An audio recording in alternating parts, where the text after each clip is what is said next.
Você não somos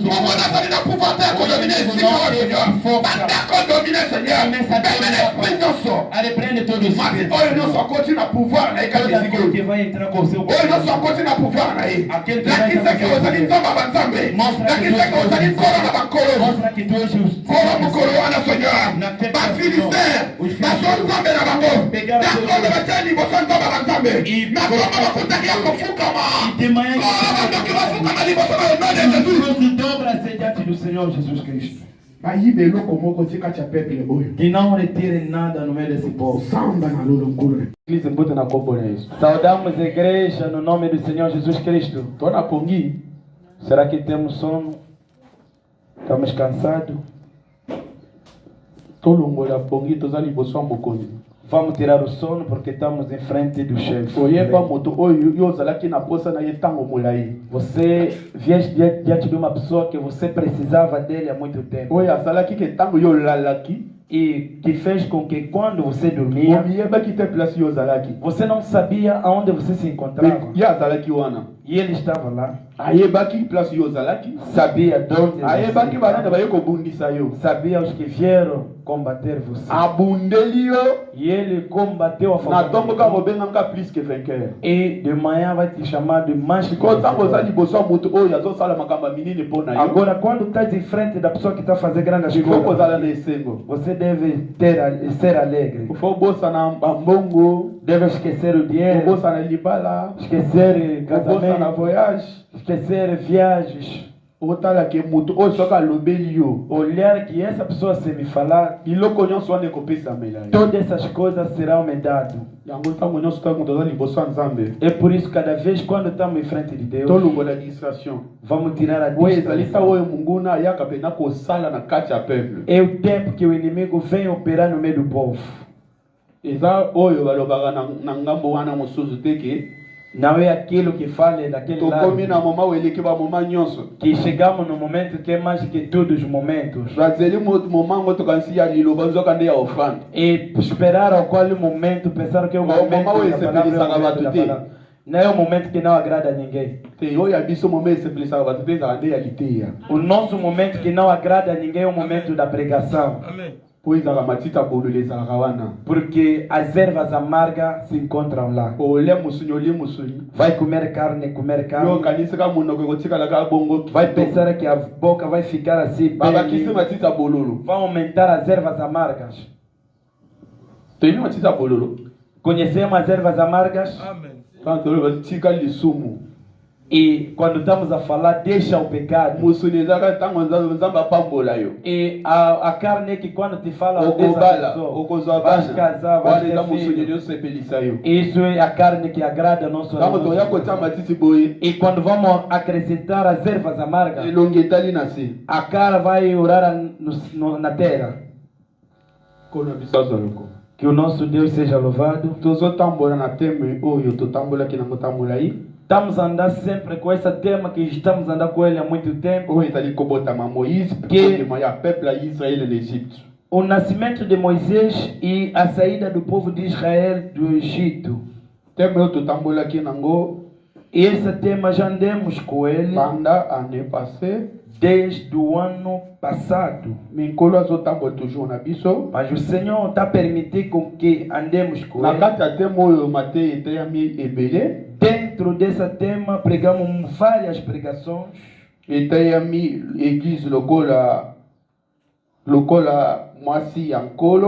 E foi pregado a igreja como a mulher do Senhor.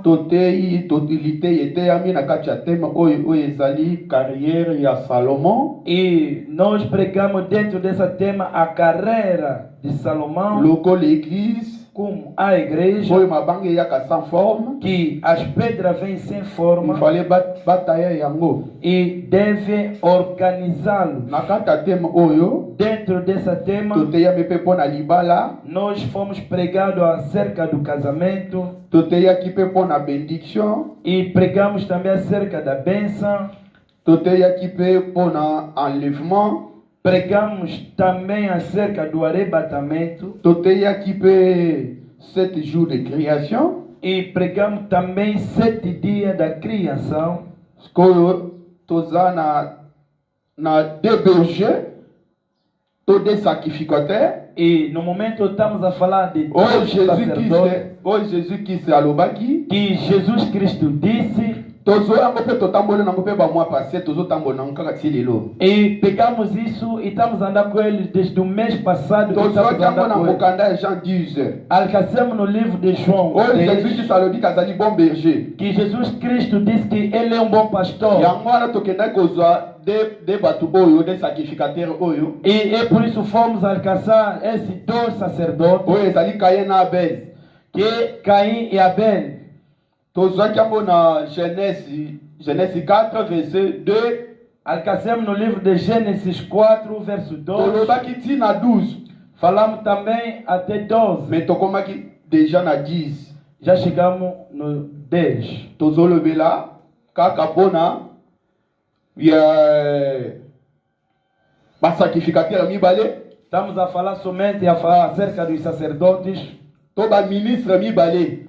Ou seja, a favor dos ministros. Yamabene yamalam.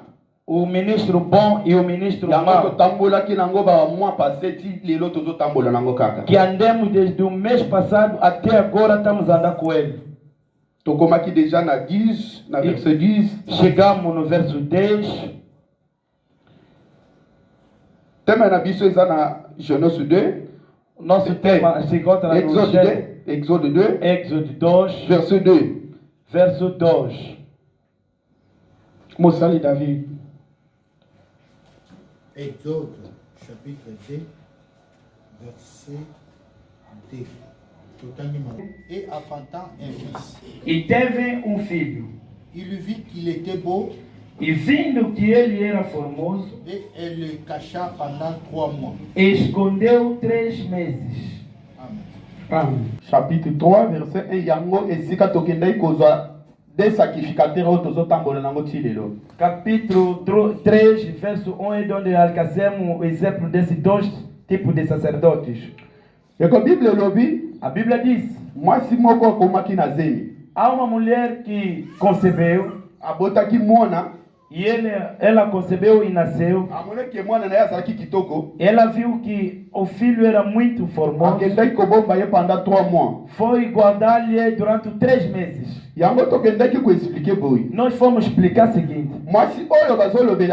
E esta mulher que aqui estão a falar é a mãe de Moisés. O povo de Israel se encontrava no escravagismo. E dentro do escravagismo, e esta mulher está a conceber. E ela teve. Nós falamos o seguinte: o povo,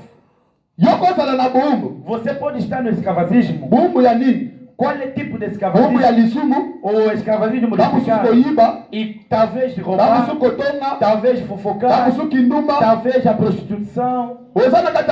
Você está dentro do escravagismo. Você vai vir aqui, vai sentar. Vai ouvir a palavra. A palavra aqui é a semente. Vai entrar dentro dele. Vai conceber. Vai conceber. Vai nascer um filho. Esse filho que nós falamos é a obra desse trabalho que nós falamos. E depois de você nascer, no lugar de você proteger o filho, porque o faraó, que é o Satanás, e para não roubar esse menino, você não tem a conseguir proteger o filho. Mas esta mulher era muito inteligente. E ele teve o menino, quando viu que o menino era formoso, e ele pegou o cesto. Depois de 3 meses, pegou o cesto, colocou o menino, pegou a lama e pintou do lado. E ele pegou o menino, colocou no mar. Ebale oyo Apocalypse ayebisi biso. O mar que o Apocalipse Ezali mokili to balang. é o mundo, ou seja, as línguas. Atie kitunga oyo kitunga ezokende. Pegou o cesto e colocou. E esse menino é a igreja. Que Jesus Cristo pegou os discípulos, mandou-lhe no mundo, que é a igreja. Depois de 3 dias da sua ressurreição, a igreja era escondida durante 3 dias. A igreja era escondida. A igreja foi escondida na cruz. Mais absence à Jésus, mas a ausência de Jesus, os discípulos foram se esconder durante 3 dias.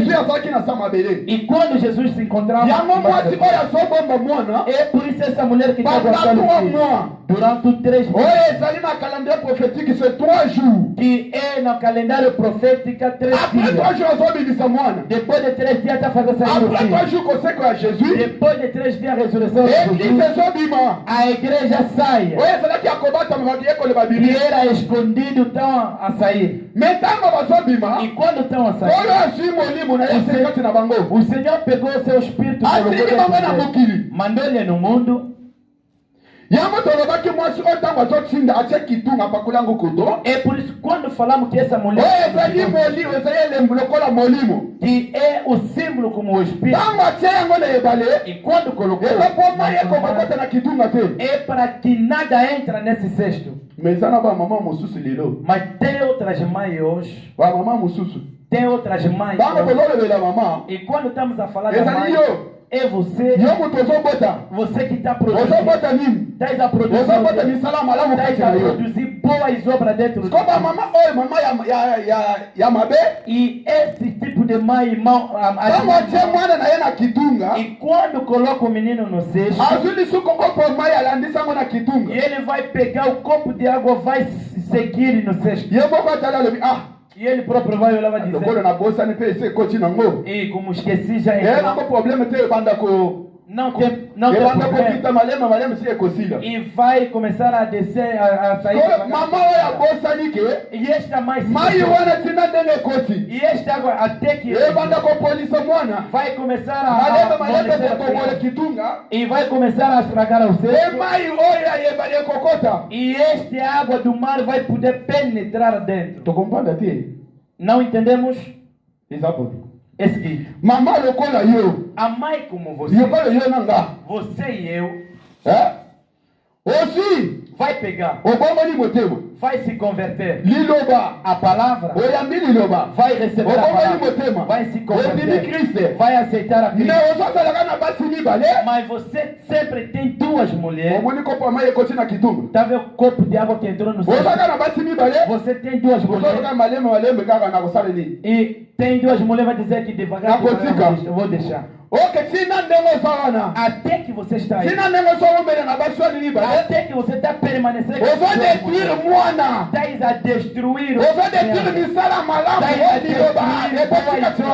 a palavra que está dentro de ti. Está a pegar o que? Vai pegar o e a água vai sair. Vai aceitar a palavra. Vai aceitar o Cristo. Mas há um marido que você tem, um homem que você tem, não te pertence. Mas quando a palavra mostra-nos que não é bom, é pecado. Também não negue a pessoa assim. Devagar. E quando tens a destruir a criança que acabou de ser. E as outras tens a destruir isso. Você que ouviu a palavra, você a palavra te diz que bebidas alcoólicas é mal. Como eu me habituei com ele. Devagar você. E quando tens a destruir as obras da palavra, tens a entregar o Satanás o caminho para poder entrar dentro de ti. Tá vendo a maneira que você está destruindo a criança? Tá a dizer que devagar. E esse água devagar. Tá penetrando. E tá amolecer a criança.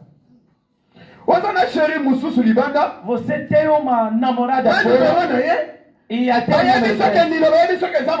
é a palavra que diz que é malo. E não fez também mal. Será que nega a pessoa assim? Como nega, não nega a pessoa assim, fica com ele devagar. É a porta que você abriu dentro da sua casa. Não pode destruir. Não pode dizer que o pecado devagar. Porque quando Jesus veio, ele não esperou para dizer que devagar. A doença que você tinha, Jesus vai dizer o seguinte. Vou começar a dizer. Mas Jesus vem e tirou a morte de Deus. Você dizer a Jesus que devagar vou deixar. Você quer que Deus te entenda. E quando vem na sua vida, não esperou. E ele operou. Mas você para fazer a favor de Deus. Devagar. Eu costumo ouvir. Costumas ouvir? Quantos anos que você andava a ouvir? Porque o coração você não se converteu a Deus. Você aceitou Jesus. Talvez você tenha 20 ans. Talvez tenha. Mas até hoje. E quantos anos você fez e não deixaste?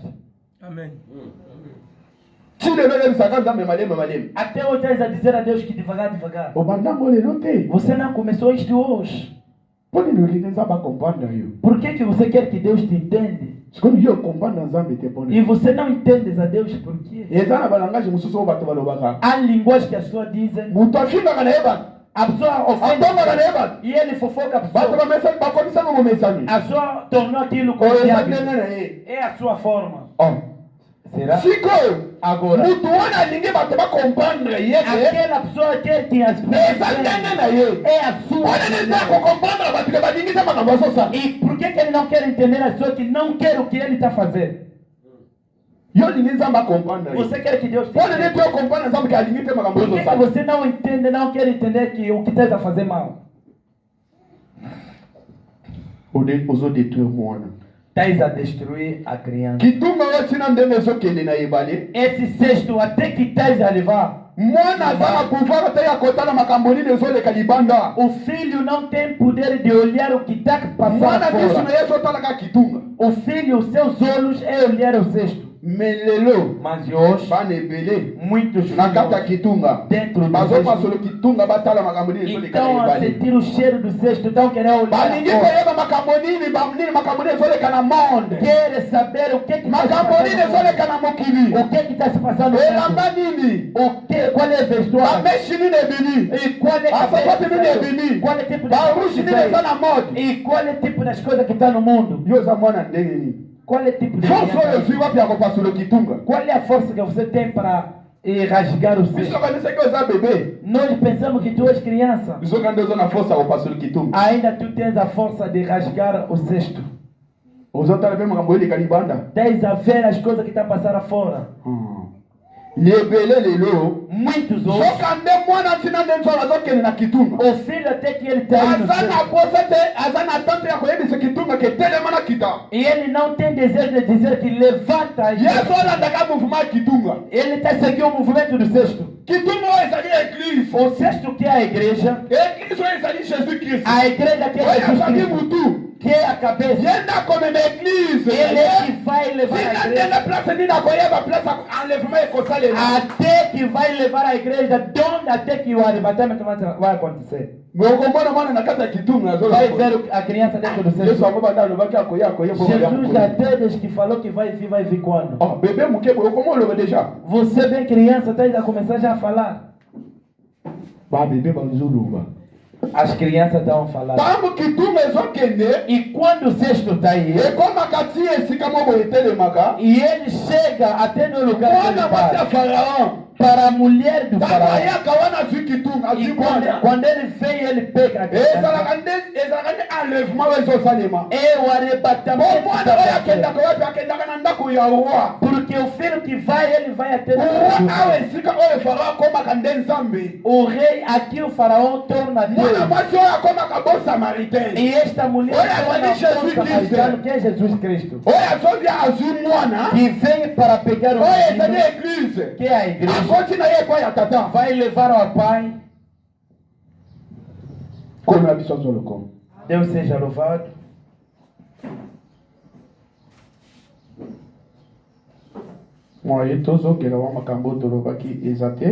Não tem como nos voltar nas coisas que já havíamos dito.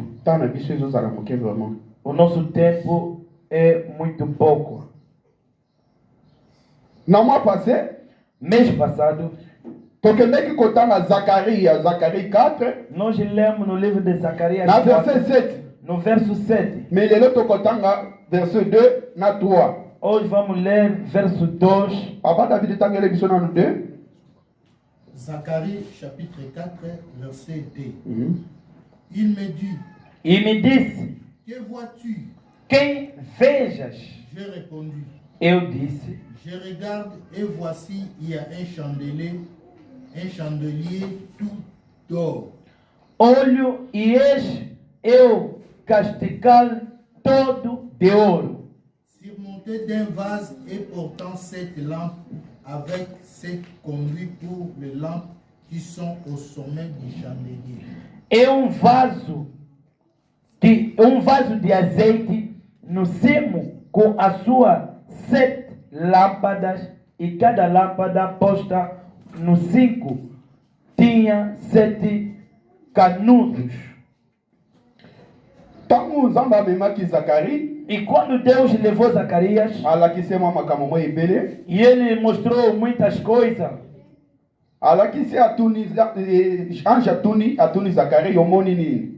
o anjo mandou Zacarias para saber se viu. E o Zacarias disse que eu vi candelabros de ouro. E ele tem 7 lâmpadas. Em cima desses tem lâmpadas. E também tem o suporte onde colocam azeite. Chandelier ouro. E esse candelabro, o base, é o Arão que quando o azeite está descendo, e esse candelabro que tem 7 e nas suas cabeças tem lâmpadas, e essa lâmpada para acender, é preciso que azeite sobe,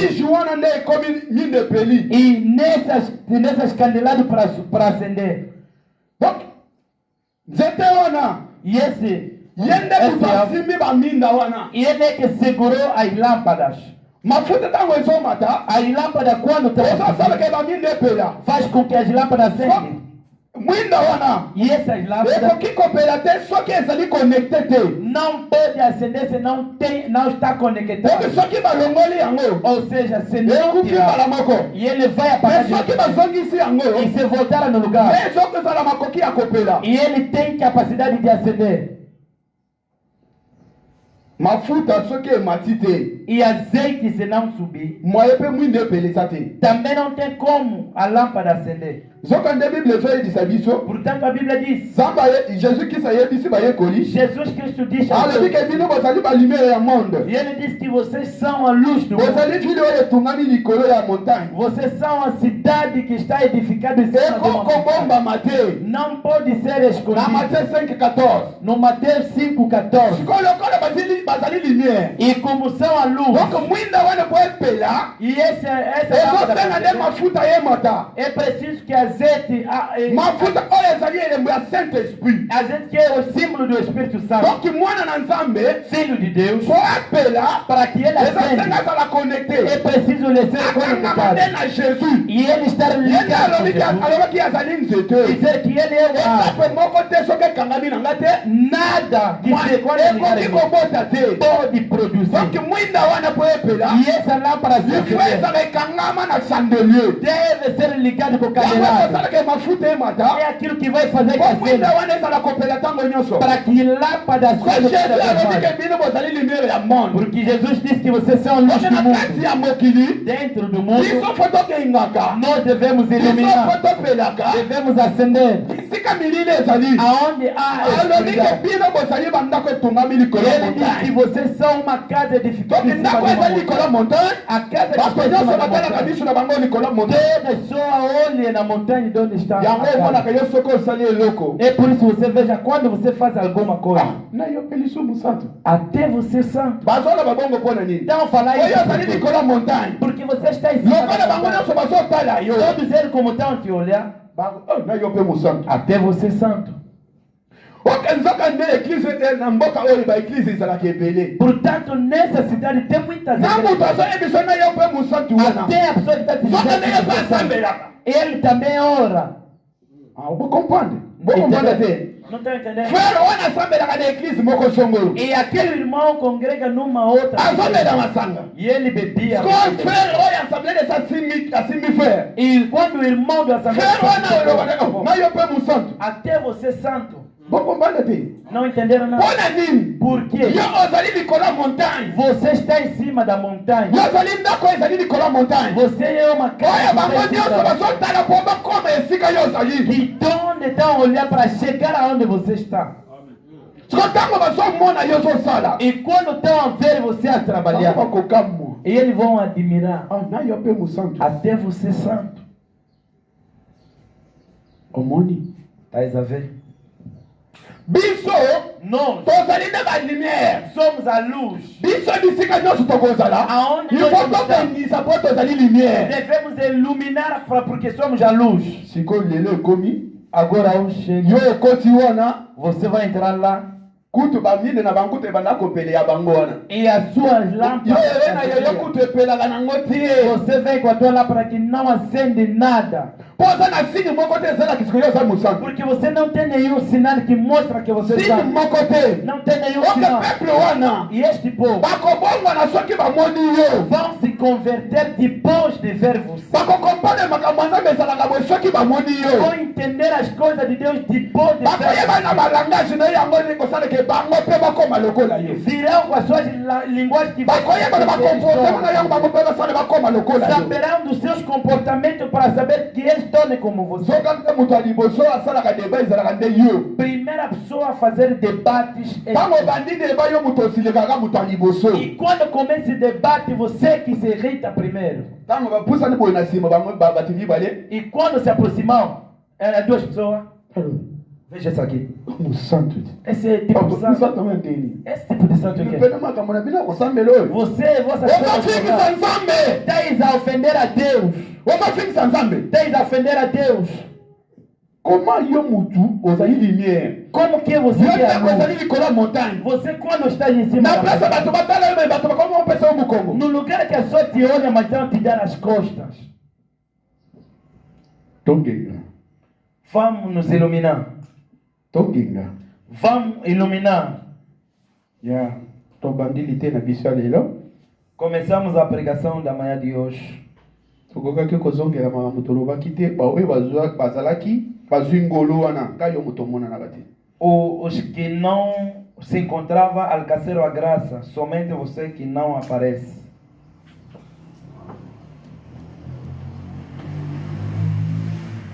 zakari ntango amoni chandelier ezozala ya or O Zacarias, quando viu o candelabro, era de ouro. biloko nyonso oyo batie na tabernacle ezalaka ya or Todas as coisas que colocaram no tabernáculo era de ouro. nzambe apesaki mitindo wana Deus deu essa papa orientação. david exode 26 Êxodo 26, otangi 29 osote otangi 32 vai ler 29 e vai pular até 32. Exode chapitre 26, verset 29, au sauté, au tangi, rendez. Tu couvriras d'or le plante, et tu feras d'or leurs anneaux qui recevront le bar, et tu couvras d'or le bar. Verset 32. Tu le mettras sur 4 colonnes d'acacia couvertes d'or. Ces colonnes auront des crochets d'or et poseront sur 4 bases d'argent. Amen. Revestidos de ouro. 30 e 32. Pendure-o com gachos de ouro e 4 colunas de madeira de acácia revestida de ouro e ficada em 4 bases de prata. A palavra do Senhor. Amém. Avant que na explicação eu vai quitar o. Antes que irmos na explicação dessas escrituras, il faut avoir tabernacle. E deve olhar o tabernáculo. Era uma pessoa. Era Deus próprio. Selon Apocalipse 21, segundo o Apocalipse 21, verset 3. Verso 3. Apocalypse chapitre 21, verset 3. Et j'entendis du trône une voix forte. E ouvi uma forte voz que vinha do trono. Qui disait, dizia: voici le tabernacle de Dieu avec les hommes.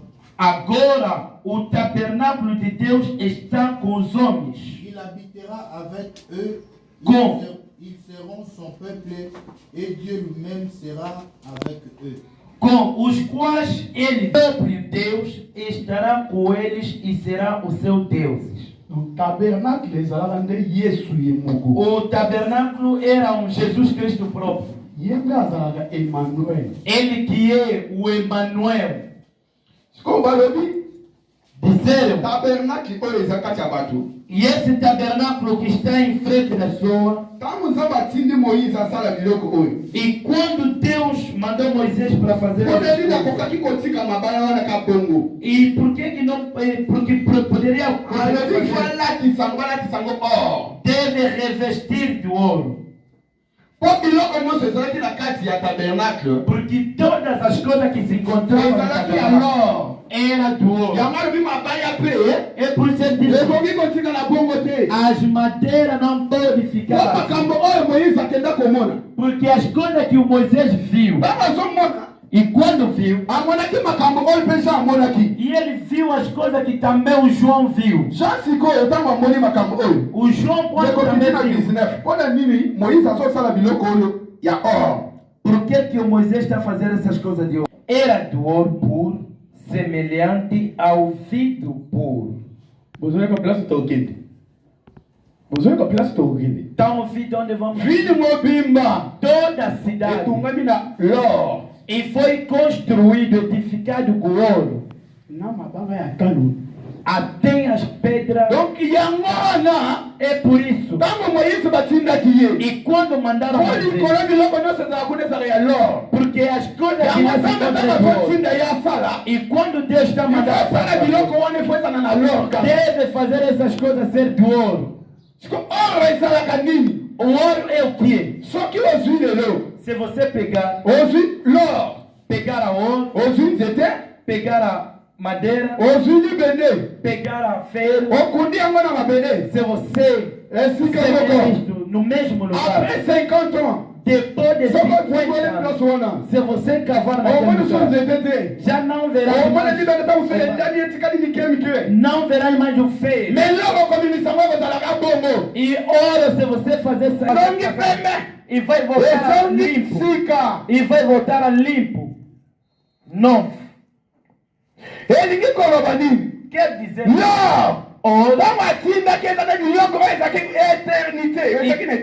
quando mandaram tinha coisa que era eternidade. E vai ficar eternamente, nunca vai estragar. Aqui tem uma coisa que Deus guardou. E vamos nos pegar bastante porque vamos subir em cima das asas da águia. E ele fez o ouro. E para pintar da maneira que e o tabernáculo era Jesus Cristo. E o tabernáculo era o templo.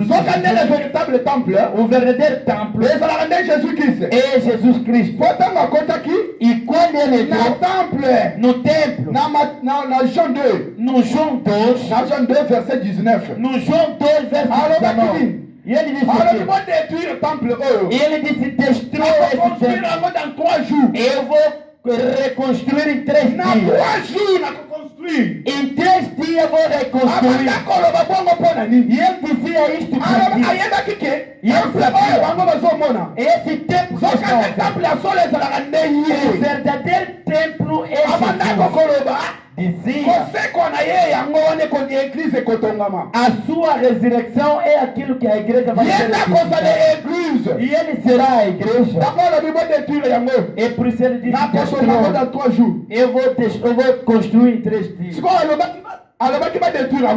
E ele falou para destruir por quê? Na 14, papai David toquei. Hoje na última vez na 19, na 14. Jean chapitre 2. João capítulo 2, verset 14. 2, verso 14. Dans le temple le vendeur de bœufs, de brebis, de pigeons et les changèrent assis. No pátio do templo viu alguns vendendo bois, ovelhas, pombas e outros assentados diante de mesas, trocando dinheiro. Jesus quando mandou e ele disse destruir dentro do templo. E os vendedores estão a vender bois. E quando estamos a falar de boi, é um animal que trabalha. É um animal que entra que trabalha. E esses vendedores, e quando sentaram, quando estamos a falar dos vendedores aqui, são maus pastores. São maus ministros. E estão a pregar. Quando estamos a falar estão a fazer como os bois para começar a lhes usar, se tornar os filhos de Deus. E como os filhos de Deus para começar a lhes usar. A Bíblia continua. Ele disse o quê? Então vender também e portanto é um animal de sacerdote. Tornar o povo de Deus foram pegar outros grupos e começaram a sacrificar os filhos de Deus pelos seus interesses e tornar os filhos de Deus como os animais de sacrifícios. A Bíblia diz, e são vendedores de pombas. Se você olhar, vão continuar. Quer dizer que você pode ele vendia muitas coisas. E vendiam até camelos. Camelo é um animal que guarda. E é por isso você vê que estão a vender ao povo de Deus as águas. E estão a vender ao povo de Deus as águas. As pombas é um animal que é a imagem do Espírito. O Espírito do seu Pai et aquilo que está chegando na igreja wana de konfute bana na nzambe ntango nyonso e para impedir todos os filhos de Deus. epi ekomi konfute bana na nzambe O Espírito está bakomi bachange como ya monde trocar donc bakomi dinheiro. kochange Estão a trocar dinheiro. priere na mbongo A oração e o dinheiro.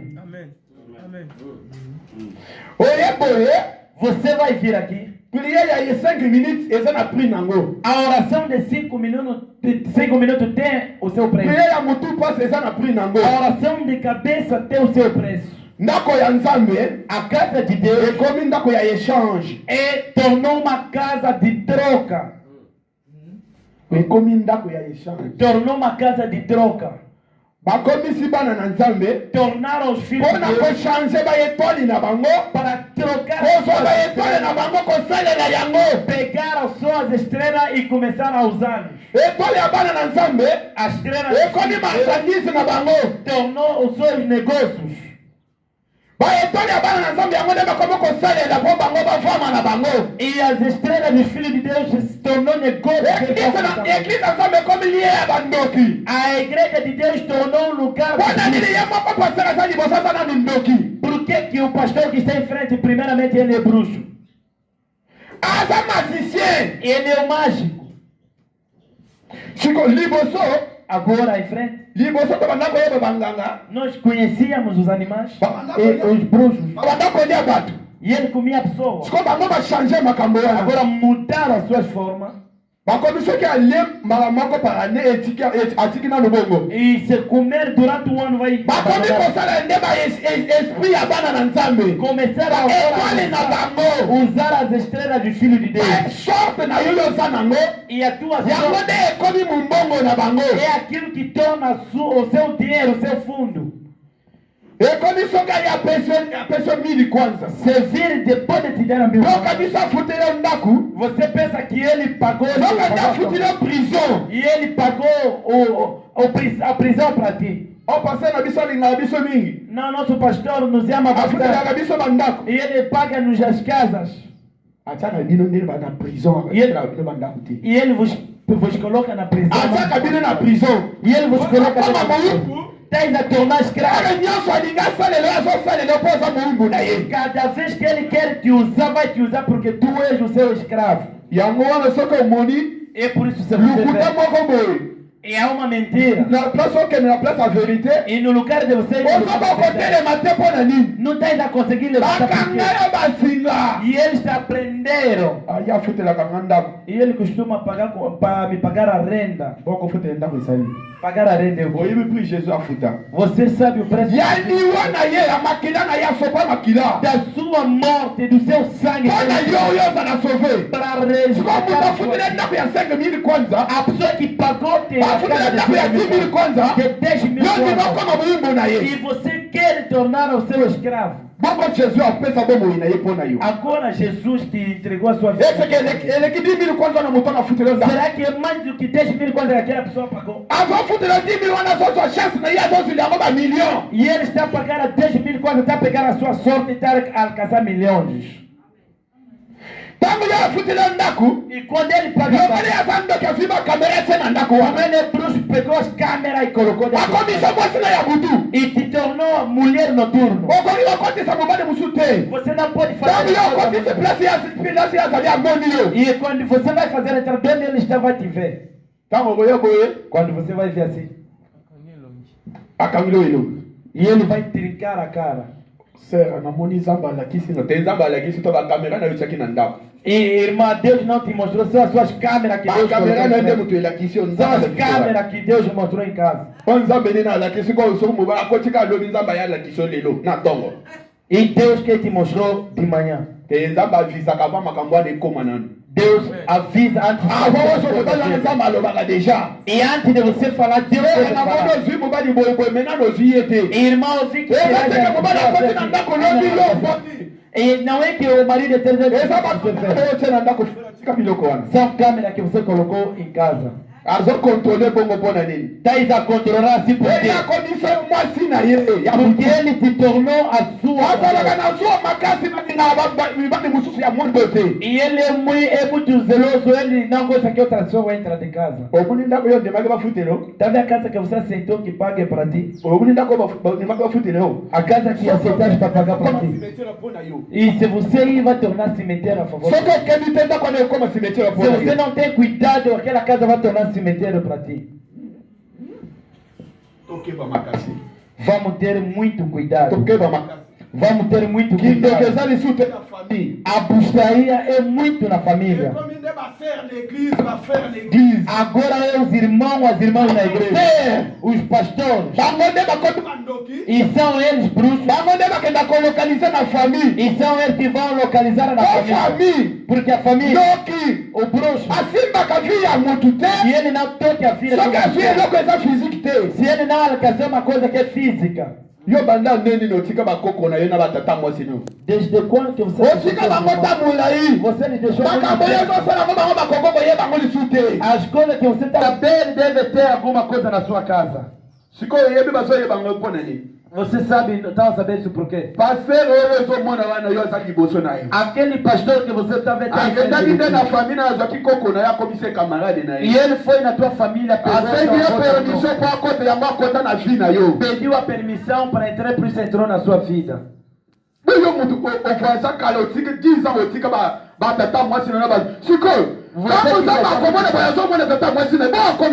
E você 10 anos você não vê da tua família. E como é que ele chegou aqui?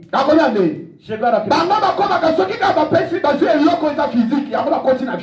E ele chega aqui.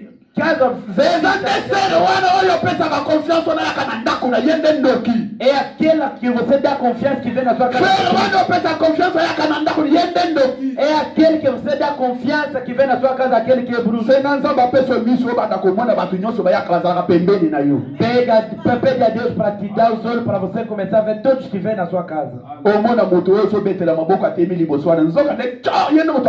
Vai ver a pessoa que você está aplaudindo. Talvez é bruxo ele que bruxa a sua vida. Vai notar. Hoje. Você vai em outra igreja. Aí ele já sabe. Você sabe por quê? E ele entenderam que foi no lugar da os filhos de não dormem. E não bate as palmas.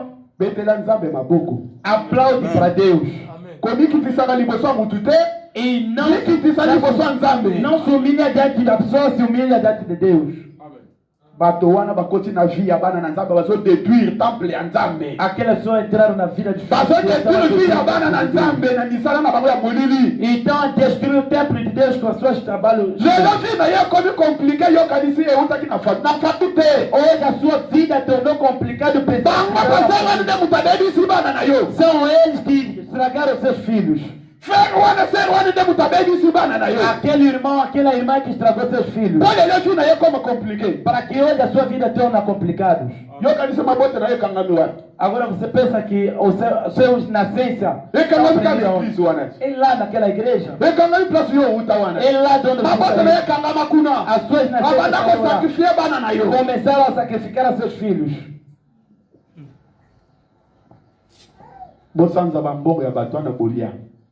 Vomitem o dinheiro daquela pessoa que vocês gastaram.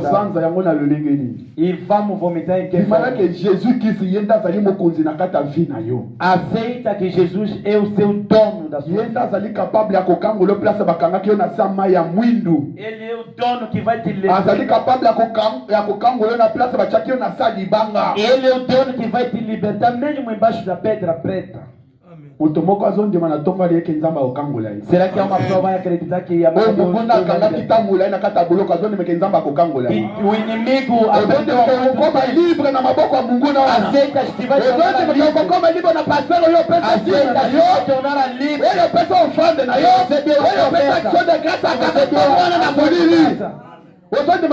livre? Você vai tornar livre. Seus filhos vão ser livres. No nome do Senhor Jesus Cristo. Banzambe na banzambe. Yo zanzambe na banzambe.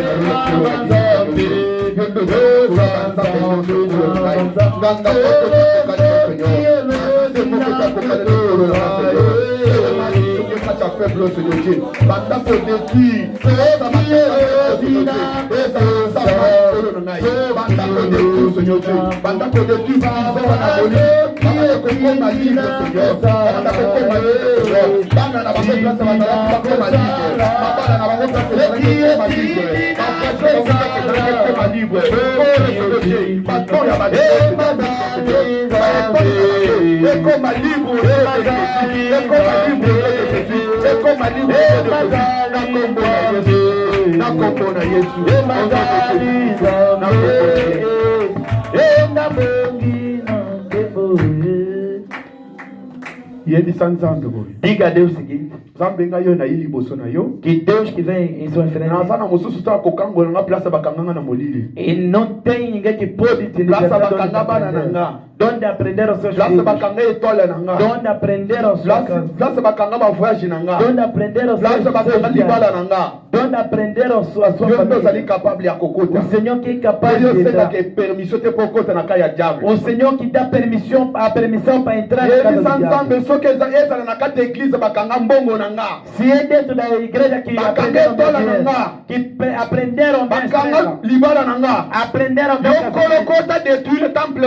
Senhor, entra, destrói esse templo. Destrói esse templo. Que o que é meu é livre. O que me é livre. O meu dinheiro, o meu casamento. E o meu livre no nome do Senhor Jesus Cristo. Manda com ele, Sansa Makota. Ele Sansa Makota de tudo para dizer a Deus para entrar. Essa lá nanda sama e coloca de tudo. Que seja embaixo das águas que o Senhor entra. Para tragar esse vaso. Que esse vaso traga que o seu dinheiro sai. Que o seu casamento sai. Que o seu dinheiro saia. Manda com pança, fazer pança na cor. E o traga o nome do Senhor Jesus Cristo.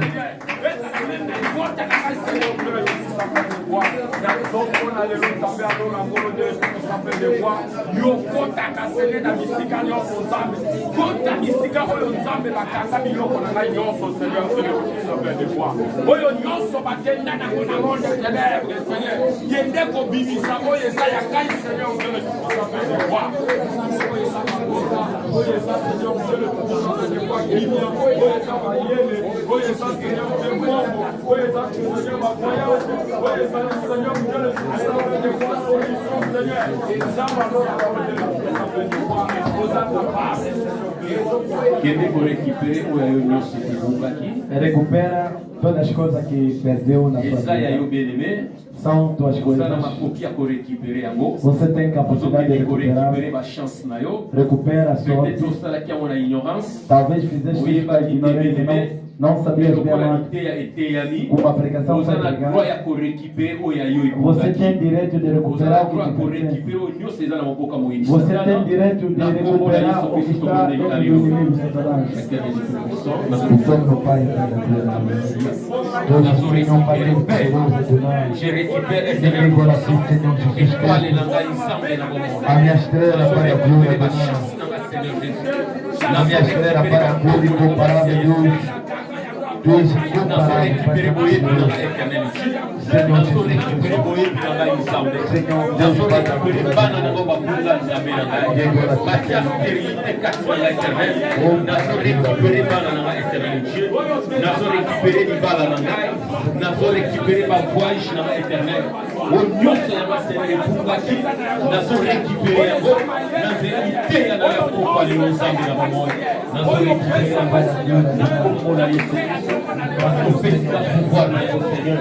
ça va partir à l'éternel.